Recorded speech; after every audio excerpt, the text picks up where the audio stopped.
예, 오늘도 마지막 세 번째 강연의 시간이 왔습니다. 마지막을 장식할 강연의 주제는 바로 초거대 AI로 우리는 금융과 더 친해질 수 있을까라는 주제입니다. 인공지능 AI 등장 이후에 가장 민감하게 변하는 업체로 지금 금융권을 좀 들고 있죠. 뭐 인공지능 때문에 기존 업무가 효율적으로 바뀔 것 같기도 하고요.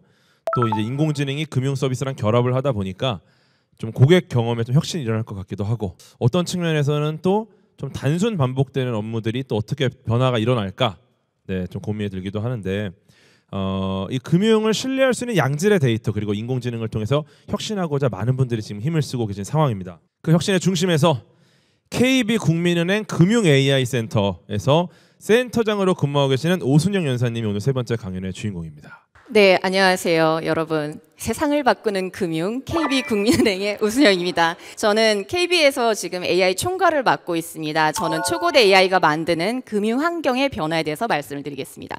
이 가운데서 여러분이 알고 있는 게 GPT-3, GPT-4 얘기를 하죠. 그리고 챗 GPT도 얘기하고 있습니다. 그런데 그 밖에도 다양한 모델들이 있다는 걸 그냥 알려드리고 싶었어요.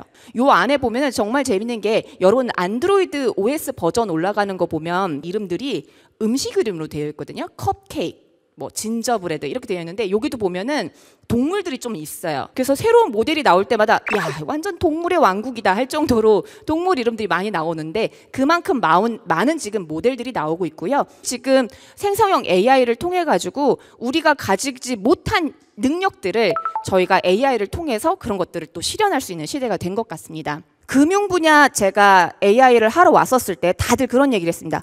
어유, 데이터 진짜 많아서 좋겠습니다라는 얘기를 합니다. 네, 데이터 정말 많아요. 정형 데이터, 우리가 흔히 아는 그런 각종 입출금 그런 돈부터 시작해서 다양한 정형 데이터들이 있고요. 거기에 비정형 데이터들도 있죠.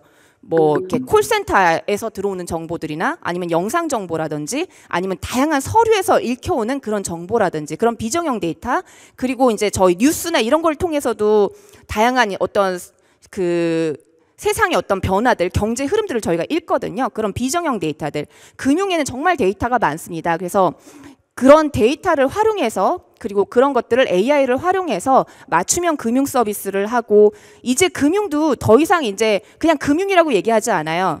보통 빅테크 회사들도 금융을 하고 있잖아요. 그래서 플랫폼 경쟁을 하고 있고, 그다음에 다양한 신용평가 모델에도 이제 AI를 활용하고 있고, 저희 코로나 때문에 사실 비대면이 되게 일상이 되었습니다. 그래서 콜봇, 챗봇 같은 것들도 어떻게 보면은 점포, 은행 점포로 이제 젊은 친구들은 더 이상 가지 않잖아요. 그래서 비대면에 대한 부분들도 AI를 통해서 이렇게 많이 변화했고요. 그럼 미래의 은행은 어떻게 바뀔 것이냐?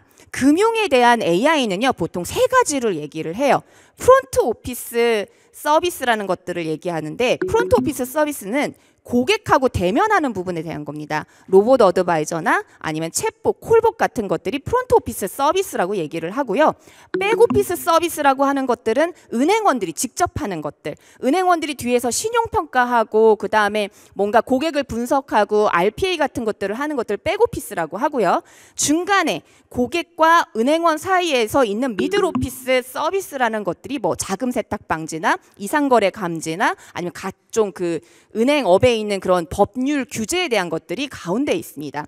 그리고 요것들을 풀어낸 게 지금 이 장표예요. 그래서 금융 서비스는 뭐니 해도 개인 맞춤화, 고객에 맞춰서 해주는 거. 그래서 고객 만족을 극대화하고요. 다른 은행으로 가거나 다른 곳으로 이제 가시는 거를 이제 저희가 최대한 막는 거죠, AI로. 그다음에 자동화. 은행 안에는 문서들이 어마무시하게 많습니다. 뒤에 가서 설명하겠지만 챙겨야 하는 문서만 막 60종씩 있을 때도 있어요. 그래서 그런 것들에 대한 자동화에 대한 부분, 은행 업무들이 빨라지면 어떻게 되겠어요? 고객들한테 좀 더 피드백을 빨리 줄 수 있겠죠? 어떻게 보면 선순환이에요. 그래서 안에 있는 은행에서의 자동화도 되게 중요한 부분. 그리고 결국은 뭐예요? 돈의 흐름을 저희가 알아야 되잖아요. 예측하는 부분. 기존의 과거의 어떤 데이터들로부터, 그리고 그 다음에 환경이 어떻게 변화하는지에 따라서 미래를 예측하는, 나의 돈이 어떻게 흘러갈 것인지에 대한 예측하는 부분이 있고, 다양한 각 섹션별로 금융 서비스들의 AI가 이미 많이 적용되어 있습니다. 다만 금융은 다른 분야에 비해서는 어떻게 보면 약간은 보수적이고 그다음에 AI가 적용됐다기보다는 저희는 실질적으로 어떤 경제적인 것들을 해내야 하기 때문에 많이 알려져 있지 않을 뿐이지 AI가 실제적으로 많이 들어가 있다라고 이해를 해주시면 됩니다. 그래서 실제 소비자 여러분들 고객들 금융에 도입을 한 결과들이 실제 레포트들이 나와 있어요. 국내는 아니고 해외인데요. 실제 AI를 적용했더니 금융은 숫자를 좋아하죠. 그래서 숫자로 딱딱 떨어집니다. 고객 맞춤형 추천했더니 응답률도 두세 배 올라갔고 수익도 증가를 했어요. 그리고 고객 서비스에다가 챗봇 콜보 썼더니 시간도 80%씩 단축되고 하루에 처리할 수 있는 문의 건수도 늘어납니다. 그리고 금융사기나 신원조회에 대한 부분도 AI를 통해서 많은 사기에 대한 부분들이 없어졌고요. 그리고 실제 어드바이저당 고객 수도 증가를 합니다. AI는 그런 효율성을 가지고 있잖아요. 그래서 실제 운영 비용이나 금융사기나 어떤 시간들을 많이 단축시킨 그런 결과들이 이미 레포트로 나와 있습니다. 금융 분야는요. 그럼 초고대 AI를 얘기를 해볼게요. 초고대 AI 관련해가지고 우선은 긍정적으로 보고 있는 회사도 있고요. 부정적으로 보고 있는 회사들도 있어요. 긍정적으로 보고 있는 회사는 모건 스탠리하고 블룸버그인데요. 모건 스탠리는 그래도 아까 전에 막 얘기를 했잖아요. 그 초고대 AI는 자기가 말하는 거에 진짜인지 가짜인지 모릅니다. 다만 생성형 AI이기 때문에 어떻게든 답을 만들어내고 그게 정답인지 아닌지 잘 모릅니다. 그렇기 때문에 모건 스탠리도 대고객 서비스보다는 실제 직원들이 좀 더 효율적으로 쓸 수 있도록 내부적으로 쓰고 있고요. 블룸버그는 좀 더 빨라요. 아까 전에 여러 가지 GPT 모델들이 있었잖아요. 다양한 모델들이 있다. 아까 동물의 왕국 얘기했잖아요. 그래서 블룸버그도 블룸버그 GPT를 내놨습니다. 그래서 실제 자기 모델을 가지고 좀 더 찐으로 AI를 진행을 하고 있습니다. 그런 반면 금지하는 사례도 있습니다. 금지하는 사례를 보면은 JP 모건 체이스 같은 경우는 챗 GPT 쓰지 말라고 했어요. 왜냐하면 그 안에 다양한 정보들, 그 회사 내부의 정보라든지 고객 정보 같은 것들이 들어갈 수 있다라고 보고요.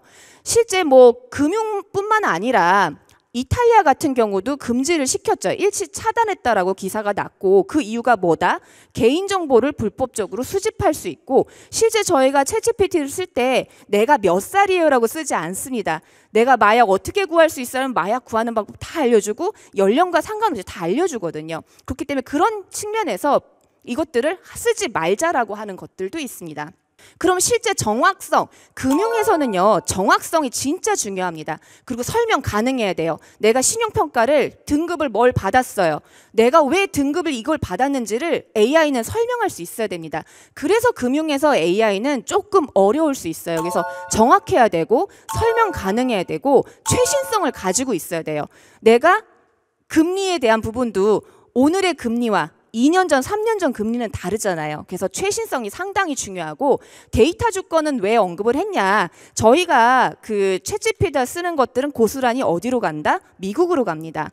그래서 GPT-3 3.5에서 보면은 영어의 그 어떤 이해도 그 성능이 한 70점 정도 됐다라고 해요. 근데 GPT-4의 한국어 점수가 77점입니다. 느끼는 바 없으세요? 마치 한국인들이 다 얘를 갖다 학습시킨 것 같지 않으세요? 그래서 데이터 주권에 대한 문제도 있어요. 그래서 실제 보면은 최신 버전에서 저도 국민은행에 이제 고객센터 전화번호를 물어봤어요. 그래서 알려주더라고요. 그래서 이거 맞아? 하면서 찾아봤어요. 그랬더니 모 통신사의 고객센터 전화보더라고요. 이거 그냥 보면은 국민은행인가 보다 하는데 아니에요. 그리고 콩쥐 팥쥐 줄거리 알려달라고 했더니 팥쥐가 좀 메인이더라고요. 이거 되게 희한하게 흘러가요. 팥쥐가 콩쥐 가족을 구해요. 이렇게 흘러간단 말이죠. 그래서 아까 전에 제 직전에서도 설명하셨지만 이거를 사용하는 사람들의 전문성은 더 높아야만 우리가 이게 사실인지 아닌지 알 수 있다. 그리고 우리가 정확히 이 전문성을 가져야만 질문을 똑똑하게 한다라는 게 있습니다. 그 금융에서는요 고객이 가장 중요해요. 저희한테 돈을 맡겨주시는 고객님이 가장 중요합니다. 그렇기 때문에 다양한 채널들, 텍스트 기반으로 되어 있는 거, 음성, 그다음에 영상. 그럼 초고대 AI 지금 저희 당장 쓸 수 있을까요? 사실 저희는 그렇게 생각하진 않아요. 얘가 아직 정확하게 답변을 할 수가 없고 우리는 그 답변을 컨트롤할 수가 없습니다. 그리고 최신 정보를 얘가 찾아서 빙 같은 경우는 그 오픈 AI의 솔루션에다가 빙에는 좀 더 추가적으로 그 최신 정보들을 또 찾지만 그 정보가 정말 최신이라고 우린 개런티를 해줘야 되거든요. 그래서 아직은 조금 어렵다라고 생각합니다. 금융 분야에서는 윤리 AI, 책임감 있는 AI가 상당히 중요합니다. 윤리 원칙 중요하고요. 실제 데이터 품질도 상당히 중요해요. 편향성을 가져서는 안 되고요. 그 다음에 출처와 규격이 명확해야 됩니다. 그 다음에 개인정보는 보호돼야 돼요. 저희는 그 고객 정보를 함부로 학습을 할 수 없습니다. 다 가리고 저희는 학습을 해야 되거든요. 그리고 아까 설명드린 대로 설명 가능해야 됩니다. 이런 것들이 금융 분야에서는 뭐 신뢰가 중요하고 건전성이 중요하고 이런 것들 때문에 금융에서는 좀 더 저희가 좀 다루는데 좀 조심하고 있고요. AI 거버넌스라고 하나 뭐 소개를 했지만서도 여기서 말하는 거에서 딱 하나만 보시면 돼요. 편향성에 대한 부분 우리 신경 써야 하고요. 설명 가능해야 돼요. 그다음 이 데이터가 정말 학습용으로 쓸 수 있는지 그 적합성이 중요하고요. 데이터는 정확해야 됩니다. 이게 금융의 어떤 데이터와 AI 거버넌스의 특징이라고 할 수 있습니다. KB는 자체 금융특화 언어 모델을 가지고 있어요. KB스타라고 저희는 얘기를 하는데요. 아까 파운데이션 모델 중에서 가장 귀퉁이에 있던 가장 조그만 버트 기반으로 만든 거고요. 저희가 왜 언어 모델을 직접 가지고 있는지 아세요? 저희는 고객이 가장 중요하다고 얘기를 드렸잖아요. 고객이 어떤 의미로 어떤 기분으로 얘기를 하시는지는 저희는 알아야 돼요. 그게 상당히 중요합니다. 그래서 고객과 정확한 소통을 하기 위해서 저희는 모델을 가지고 있고요. 그 다음에 고객이 원하는 어떤 가치를 저희가 찾아내기 위해서 그리고 실제 그 고객이 가진 자산뿐만 아니라 그 외부 환경, 뉴스 기사, SNS 다양한 것들에서 저희는 정보를 찾아내야 되기 때문에 되게 중요합니다. 그래서 저희는 금융특화 언어 모델을 자체적으로 가지고 있고 특히 언어에 대한 부분들은 특히 신경 쓰고 있습니다. 아까 전에 제가 은행 안에 그 백오피스 서비스도 말씀드렸잖아요. 은행원들의 업무가 효율성이 생기면 고객들한테 그 가치가 돌아가요. 그래서 실제 저희 AI 조직은 금융에서 AI 조직은 고객이 둘이 있습니다. 실제 저희 제품을 쓰시는 저희 서비스를 쓰시는 바깥의 고객분들이 계시고요. 은행 안에 있는 은행원분들도 저희의 고객입니다. 그래서 양쪽 다 저희가 어떤 효율성을 내기 위한 어떤 활동들을 하고 있고요. 그래서 저희 내부의 AI 활용 사례들을 몇 가지 소개해드리면 외환에 대한 승인에 대한 부분이나 원천징수 다 이렇게 복잡한 이런 문서들을 은행에서 매일매일 은행원들이 보고 있어요. 이런 문서들에서 이 각각의 데이터를 다 찾아서 그 필드를 그 시스템에다 다 넣어주고 있거든요. 그것들을 OCR 솔루션을 활용을 하면은 거의 반자동으로 거의 다 입력을 해주고요. 직원들은 이렇게 체크만 해보면 됩니다. 그렇게 해서 속도를 내고 있어요. 그 외에 이제 각종 심사, 신용평가 같은 데도 지금 저희가 ML 기반의 어떤 것들을 하고 있고요. 금리 승인도 자동으로 AI로 하고 있습니다. 이런 것들은 사실 뉴스 기사로는 보기 힘들어요. 그렇잖아요. 저희가 이거를 저 이런 거 해요 막 이러면서 잘 안 하잖아요. 내부적으로 어떤 효율성을 많이 올리고 있고요. 실제 보이스피싱에 대한 부분 AI를 활용해서 보이스피싱을 저희가 감지를 하고요. 그 후속으로 대포 통장까지 잡아냅니다. 이런 것들을 해서 실제 저희가 1년 동안 8,620자 그 다음에 634억 원 정도 보이스피싱 피해를 저희가 줄였거든요. 이런 식으로 AI들이 금융에 많이 활용이 되고 있습니다. 네, 이상입니다.